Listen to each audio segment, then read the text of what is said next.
Junk! It's me, Spencer. Today I'm going to show you how to take a Modena from this old lip, terrifying. A little bit of a rusty boy. to this. Wow. So, what you want to do, like when you're putting together a three-piece wheel, you've got three basic parts. You got your barrel, you got your lip, and you've got your face. And those all go together, basically being clamped down with a bunch of bolts. These are M7 by 1.0 bolts. They come in a couple different sizes depending on the size of the wheel. But what's really important is when you sandwich all these together, you have to silicone the seam that'll go along here when everything's kind of together. But this mating surface needs to be really clean. So you can see there's still like a little bit of silicone left over from when I pulled these apart and cleaned everything. And it's the same way on that lip and that face. I'm just going to scuff up the flange part of it, just make sure it's clean, there's no corrosion on it, because you want those to sit tight and flat all the way along here.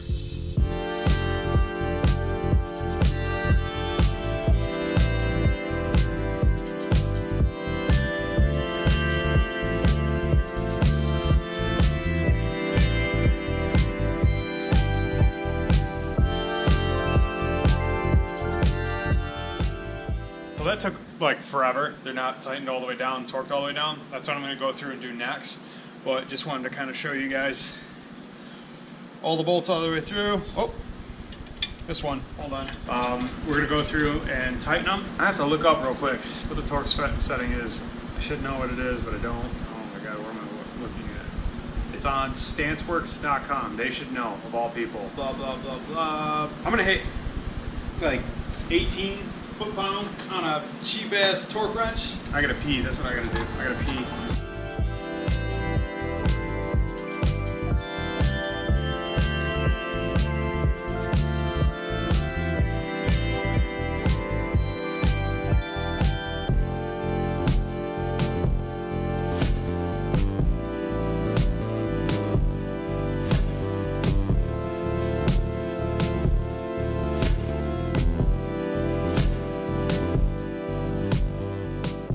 That took approximately forever.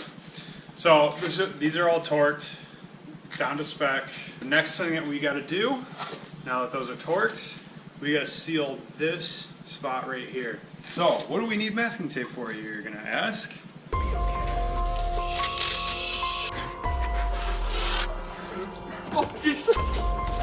Get in there. So we're gonna put a piece of tape all the way around this wheel. That'll help us keep a nice, neat, even line all the way around this thing when we lay down the caulk. Now, because this is a sandwich face, it's going to take a bit more silicone than, say, any other three-piece that's not a sandwich face, because there's a wider gap there. And then we'll let it cure overnight before we touch it and start throwing wheels on and stuff. Because I don't have huge, gigantic lips like Tom, freestyle it on this side. I'm not going to put tape down because it's kind of a steep angle right there. I can't lay the tape in all nice and flat, but we can at least get it for this side. Like I got this DAP silicone, 100% window and door and siding.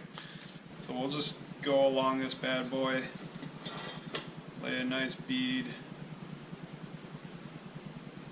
making sure we get enough in there to fill that gap. Take your finger.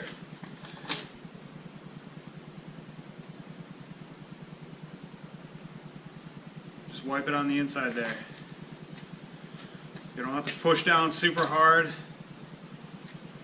Okay, we're good. Look for the seam on the tape. And just peel that tape up here. And there we go. Kind of knocking down the high side where the tape left a mark. Dig. Sealed. Let that cure. Let that go for a while. Probably until tomorrow. All right. Back in the shop. So next day, we've got a fully cured and solid little seal there. So I'm gonna try and mount some tires on these. I got some Federal 595s. So we'll get the tires on. We'll give these a little bit of a clean since they got some schmutz on them. That's what I'm running for the front this year. I really like these. They're good enough for me. Here's some of the ratings for them. Treadwear 240, traction A, temperature A. They lasted all season for me. I'm gonna try and do this one-handed, if I can do this. So we got our tire on there. we'll get it in the groove where it's supposed to go. Like I said, so this is a 205/40 going on an 8.5. So it's a little bit of a stretch, but just watch how easy these go on.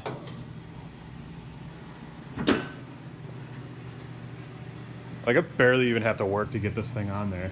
Just something about the way that these are built, it just makes it easy. You want to talk about tough, talk to Tom about his tire and wheel choice. So one thing I wanted to point out as well too, on tires, you will see dots. You've got a yellow dot and you've got a red dot. What do they mean? If your tire has just a yellow dot, you want to line up with your valve stem. If it has a yellow dot and a red dot, match the valve stem up with the red dot. So what happens is the red dot means that's a high point on the tire. So just reading online, if you have both those dots, ignore the yellow one and go with the red one and match that up with your valve stem, because they can't make perfectly circular tires. It's just not possible. And they can't make perfectly balanced tires. That's just not possible. So those dots are there for tire technicians to be able to either just line them up with a valve stem or figure out, you know, how to mount the tire onto the rim. But yeah, so that's just quick reading. Hopefully that's correct. I think it is, just from what Google told me. We'll just kind of rotate this wheel a little bit to get it.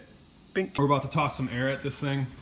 You can kind of see how that lip sits. It sits nice and tight. And then you can see on the bottom, because this wheel is tapered, that bead actually rests against that. So it gives you a better fighting chance to get this thing to actually seal right. This is your valve stem core. Yeah, so we're gonna install this. You kind of just, boop. Please, for the love of God, when you do this, you don't need to reef on these. Click, dispense torque. Ready? Are you gonna grab? Nope, okay. If you're not good at welding, don't make one. Grab, and then we'll just give it up. Whoa! Yeah, shout out Federal for making a pretty decent tire. So yeah, that's how you mount a tire.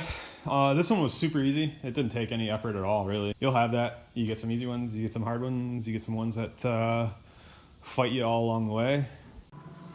Hey, so guess what Spencer forgot to do? I forgot to say like, share, and subscribe.